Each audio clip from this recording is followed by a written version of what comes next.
Honestly, the biggest fear that I think a lot of people have is scope creep. Most people have had an experience with a contractor where we figure out what we want to do, settle on a price, and then the project starts. And by the end of the project, it's 2 or 3 times more than what they had set out to spend. And the way that our process is designed, we've really tried to eliminate that with all the work we do up front to measure, to figure out what's where, to really put all the detail on these plans so that we know exactly what we're getting ourselves into.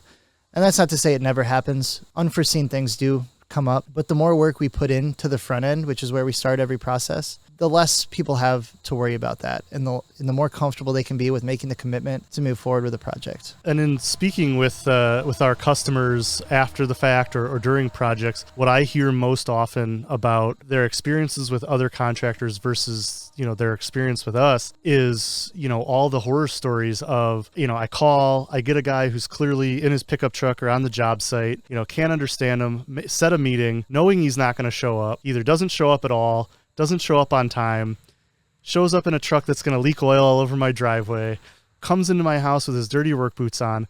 And these are all things that are so unprofessional that when people work with us, they say, I spoke to a very pleasant, woman in your office who was very knowledgeable, had access to the salesman's calendar, told me exactly when they were going to be there, sent me a confirmation email with a picture of the person that I was going to be meeting with, so I know who's going to show up at my door. Then you do show up on time, or if God forbid you're running late, I got a phone call from your office ahead of time saying, hey, last meeting ran long.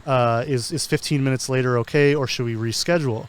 Then you showed up in a clean truck. You didn't park on my driveway, but if you did, it wouldn't have leaked oil on my driveway. Then if I did invite you inside my house, you took off your boots, right? All the things that we would like to expect a professional company would do, but that so many don't, and that's how we differentiate ourselves.